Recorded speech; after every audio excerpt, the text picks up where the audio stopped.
You are not behind. You are asleep. What if the reason you haven't achieved what you want isn't because you're incapable, unlucky, or late, but because you have been sleepwalking through the one life you were given, hitting snooze on your potential every single morning while calling it being realistic? Here's the number that should shake you to your core. The average person spends 6 hours and 37 minutes per day on their phone. Not working, not building, not creating, consuming. That's 46 hours a week. That's 2 full days every single week gone, vanished, traded for someone else's highlight reel. And the brutal, uncomfortable, undeniable math is this. In that same time, someone else with no more talent than you, no better connections than you, no more hours in the day than you, is building the exact life you keep saying you want. The gap between where you are and where you want to be is not a talent gap. It is not a resource gap. It is an attention gap, a focus gap, a decision gap. You are not behind. You have simply been awake in body and asleep in purpose. And the most terrifying thing about sleep, you don't realize you're in it until something jolts you awake. Let this be that jolt. Comfort is the most expensive thing you will ever buy. What if everything you've been doing to feel safe, the stable job you hate, the relationship you've outgrown, the safe bet you keep making is actually the riskiest possible strategy for your life? People talk about risk like it's the enemy. Take the safe path. Don't rock the boat. Play it smart. But no one calculates the cost of comfort. No one puts a number on the promotions never chased, the businesses never started, the years lived in quiet resentment of a life half-lived. Here's the mathematics of mediocrity that will ruin your sleep tonight. If you stay exactly where you are for the next 10 years, same habits, same choices, same comfort zone, where will you be? Not the same place, further behind. Because the world does not pause while you stay comfortable. Inflation rises, competition grows. Your window of opportunity narrows. Comfort doesn't keep you safe, it keeps you still, while everything around you accelerates. The most successful people in every field don't have a higher tolerance for success. They have a higher tolerance for discomfort. They chose the temporary pain of discipline over the permanent pain of regret. Comfort is a beautiful trap with an ugly price tag. And most people don't discover the bill until it's far too late. The difference between winners and losers is execution speed. What if the single variable separating people who build extraordinary lives from people who just talk about building extraordinary lives is not intelligence, not timing, not even talent, but simply how fast they act on what they know? Here's what most people do. They learn, they plan, they prepare, they research, they wait for the perfect moment, they consume more content, they build better spreadsheets, they talk to more people, and they call all of this getting ready. But getting ready is not a phase. For most people, it is a lifestyle, a permanent state of almost starting that masquerades as productivity. Here's the truth that separates the top 1% from everyone else. Information without execution is worthless. You already know enough. You knew enough 6 months ago. You knew enough a year ago. Every extra hour of research, beyond the point of minimum viable knowledge, is just fear in a lab coat, pretending to be intelligence. The market does not reward the most prepared person. It rewards the person who showed up first, adapted fastest, and stayed longest. Speed of implementation is a competitive advantage that no one can copy, because it's not a skill, it's a decision, made once, every single morning.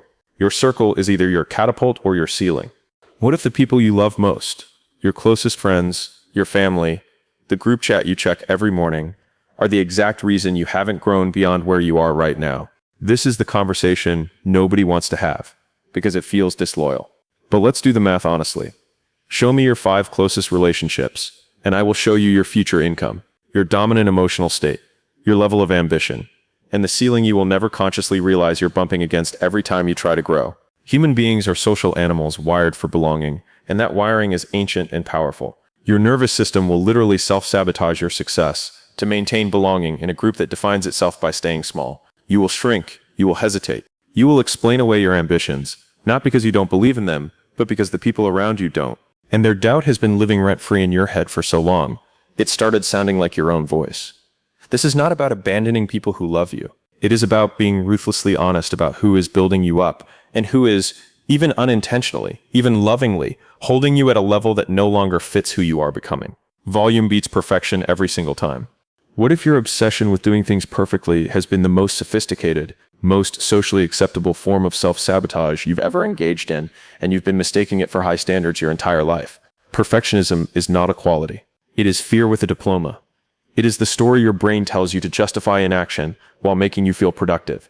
Here's what the data actually shows. The person who publishes 100 pieces of imperfect content will always outperform the person who spends 6 months crafting the single perfect piece. The restaurant owner who opens on day one with a good enough menu and improves weekly will always outlast the one still renovating 3 years later waiting for perfect conditions. Because volume creates feedback. Feedback creates refinement. Refinement creates mastery. And mastery is not planned into existence. It is iterated into existence. The best version of your business, your content, your skill, your life, it does not exist in your head. It exists somewhere on the other side of 1,000 imperfect attempts. You cannot think your way to great. You must do your way to great. The only people who never fail are the people who never try anything worth failing at. Ship the imperfect thing, then make it better. Repeat until legendary. The 10-minute decision that rewrites your entire future. What if the most important moment of your entire life is not a dramatic scene, not a rock bottom, not a divine intervention, not a mentor appearing out of nowhere, but a quiet, ordinary, unremarkable 10-minute window that you almost scrolled past? Every transformation, every single one, across every field, across every era of human history, began with one decision made in a small window of time. Not a year-long commitment, not a massive life overhaul. One decision, made clearly, made specifically, made with full ownership of what it would cost and what it would create. Most people are waiting for a revolution, when what they actually need is a resolution. A quiet, ferocious, non-negotiable internal agreement that says, this version of my life ends here, right now, in this moment, not tomorrow, not Monday, not after the vacation, the holiday, the next paycheck, now. The science of habit formation confirms that decisions made in moments of peak clarity, moments when you are fully conscious of the gap between where you are and where you're capable of being, are the most durable, the most transformative, the most likely to actually stick. You are in that moment right now. This is your 10 minutes. What you decide in the next few breaths will echo for decades. Choose like it. What if the most important 10 minutes of your entire life, the minutes that determine whether you stay exactly where you are or completely rewrite what's possible for you, are happening right now, not tomorrow, not when you feel ready, not after you figure things out, right now? Let me be direct with you, because nobody else in your life is going to say this with the honesty it deserves. You are not where you want to be. And deep down, underneath all the justifications, all the reasonable explanations, all the I'm working on it and the timing isn't right, you know exactly why. Not because the world was unfair, not because someone held you back, but because you have been asleep. You have been going through the motions, consuming instead of creating, planning instead of building, waiting instead of moving. And every single day that passes in that state is a day compounding against you. Here's the math nobody wants to hear. The average person, and I do not say this to insult anyone, I say this because the data is undeniable, spends over 46 hours per week consuming content, scrolling feeds, watching other people live the lives they themselves claim to want. 46 hours, that is more than a full-time job, invested entirely into someone else's growth. While you were watching someone with your same level of talent, your same starting resources, your same 24 hours was building. That is not a judgment. That is arithmetic. And arithmetic does not negotiate. Now here's what makes this worse. The reason most people stay stuck is not laziness. I want to be clear about that. The people I see playing small are often some of the hardest working, most intelligent, most genuinely well-intentioned humans alive. They are stuck because of something far more insidious than laziness.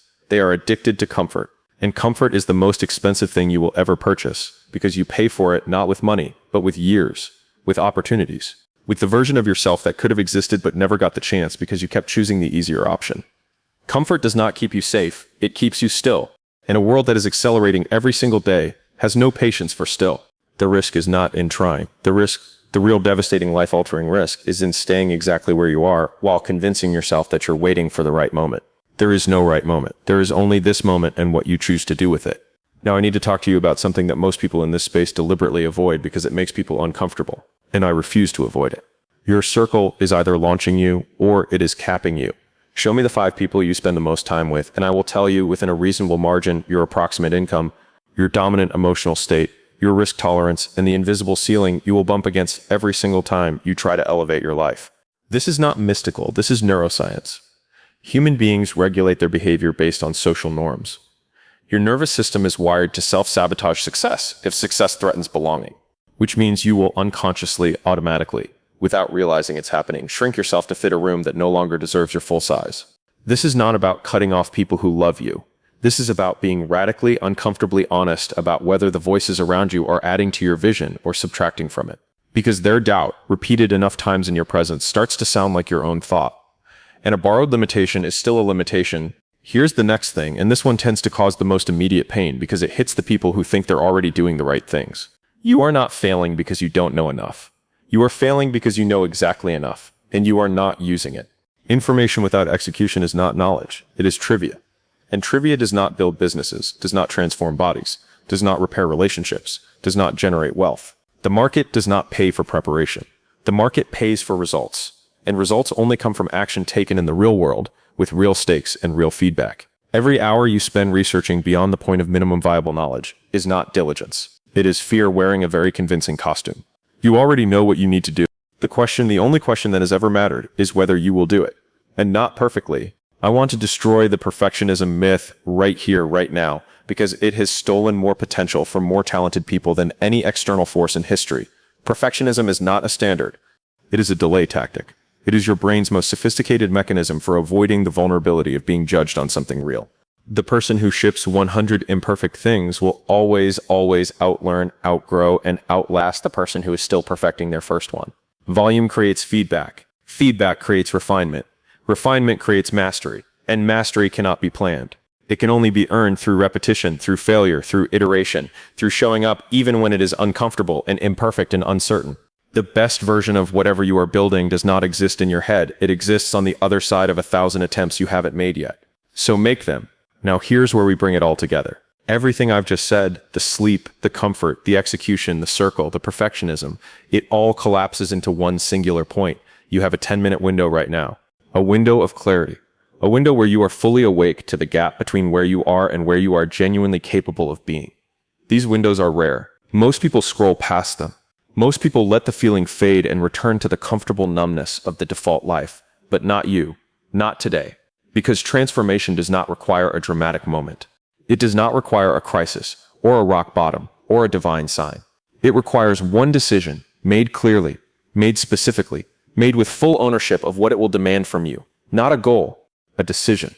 A decision that says, the version of me that plays small, that waits, that consumes instead of creates, that shrinks to fit rooms I've outgrown, that version ends here. The science is clear. Decisions made in moments of peak clarity, when you are fully conscious of the stakes, are the most durable decisions a human being can make. You are in that moment, right now. This is your 10 minutes. And what you choose to do with the next few breaths, whether you close this, go back to the scroll, go back to the comfortable familiar, or whether you make the decision and move. That choice will compound for decades. Make it deliberately, make it loudly, and make it now. What if the next 10 minutes, right now, this exact moment, are the most financially, personally, and professionally important minutes of your entire life? And you are 3 seconds away from closing this and never finding out why. What if everything you've been told about timing, about readiness, about waiting for the right conditions, was a lie so comfortable that you chose it over and over again without realizing it was costing you everything? Here's what I know about you, and I know this because the data is undeniable. You are capable of significantly more than you are currently producing. Not slightly more, significantly more. And the gap between what you're capable of and what you're actually doing right now, that gap has a name, it has a cause. And in the next few minutes, I'm going to show you exactly what it is and exactly how to close it, starting today, with no extra resources, no better timing, and no permission from anyone.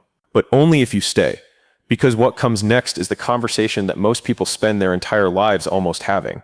Don't be most people.